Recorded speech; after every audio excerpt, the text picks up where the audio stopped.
یہ شعب الایمان کے اندر حدیث موجود ہے، نبی پاک صلی اللہ علیہ وسلم کی بارگاہ کے اندر نا ایک بدو آیا جو دیہاتی ہوا کرتے تھے نا، تو حضور علیہ الصلوۃ والسلام کی بارگاہ کے اندر آیا تو آگے کہنے لگا یا نبی اللہ آپ بتائیں کہ حساب کس نے لینا ہے؟ نبی پاک صلی اللہ علیہ وسلم نے فرمایا حساب اللہ نے لینا ہے۔ حساب، اب دیکھو حساب کے متعلق جب بندہ سوچتا ہے تو کچھ نہ کچھ تو خوف آتا ہے، ڈر آتا ہے، لیکن اس نے اپنے رب کے متعلق کیا کہا؟ کہتا ہے یا رسول اللہ اگر حساب اس نے لینا ہے، اللہ نے لینا ہے، پھر ہم بخشے جائیں گے۔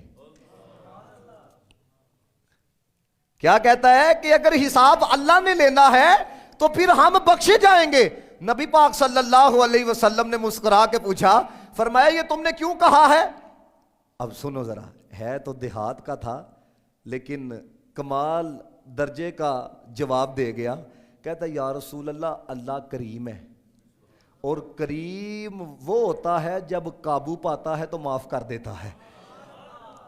اللہ کریم ہے تو کریم جب قابو پاتا ہے معاف کر دیتا ہے۔ صحابہ کہتے ہیں حضور اتنا خوش ہوئے وہ یہ جواب دے کر نا تو وہ ایک طرف چل نکلا، تو کہتے ہیں حضور اس کو دیکھتے رہے۔ سبحان اللہ، اس بات کا لطف لو کہ حضور اسے دیکھ رہے ہیں۔ اور یار ایک نظر جو حضور کی طرف دیکھ لے اس کا مقام یہ ہے کہ قیامت تک صحابی کوئی نہیں بن سکتا، تو اس دیہاتی کے کیا کہنے۔ صحابہ کہتے ہیں جب تک وہ حضور کی نظروں کے سامنے رہا جانے جانا جناب محمد مصطفیٰ اسے دیکھتے رہے ہیں، یعنی کہ جب تک وہ نظر آ رہا تھا، وہ چلا بھی جاتا تو حضور کی نگاہ میں کیڑا چھپ سکتا ہے۔ فرمایا رسول اللہ نے جملہ کہا صحابہ کو مخاطب کر کے، فرمایا قد عرف ربہ، فرمایا وہ جیڑا آیا تھا نا اس نے اپنے رب کو پہچان لیا ہے،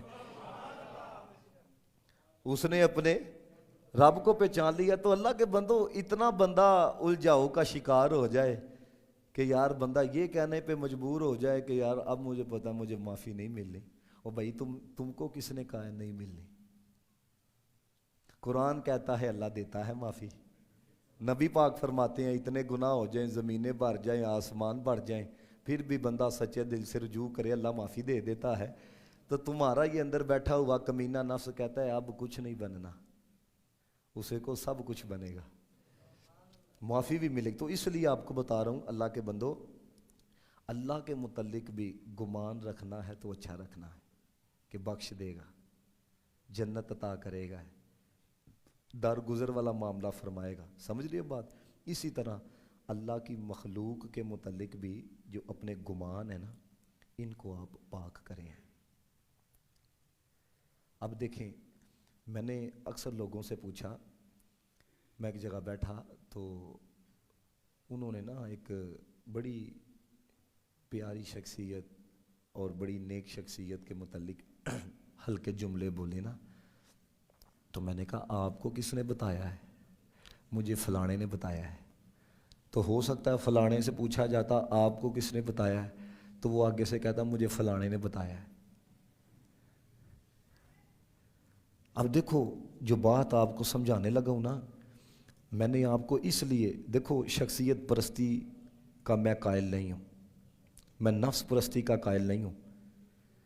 ہم نے یہ دیکھنا ہے قرآن کیا کہتا ہے، ہم نے یہ دیکھنا ہے صاحب قرآن کیا فرماتے ہیں۔ میرے نبی پاک نے فرمایا انسان کے جھوٹا ہونے کے لیے اتنا ہی کافی ہے کہ وہ سنی سنائی باتوں پہ عمل کرنا شروع کر دے۔ فلانا ایسا ہے کس نے بتایا جی؟ فلانے نے بتایا ہے۔ فلانے کو کس نے بتایا جی؟ فلانے نے بتایا ہے۔ او بھائی میرے یہ کہاں سے اب ہو سکتا ہے وہ جس فلانے پہ جا کے بات ختم ہو اس کا کوئی ذاتی اس کے ساتھ کوئی بغض ہو، ذاتی حسد ہو، تو وہ فلانے سے بات چلتی چلتی چلتی چلتی تم تک پہنچی اور تم نے آگے سے لوگوں کے ذہن خراب کرنا شروع کر دیے، فلانے نے یہ کہا تھا، فلانے نے یہ کہا تھا۔ نہ میرے دوستو، امام غزالی رحمت اللہ تعالی علیہ آپ فرماتے ہیں جب تک دلیل نہ ہو، جب تک تمہارے پاس ثبوت نہ ہو، اس وقت تک تم یہ گمان قائم نہیں کر سکتے کہ فلاں برا ہے۔ دیکھو دلیل ہی کوئی نہیں ہے، آپ کے پاس ثبوت ہی کوئی نہیں ہے، تو آپ کس طرح حضرت والا فلانے کے متعلق جو ہے وہ یہ گمان رکھ سکتے ہو؟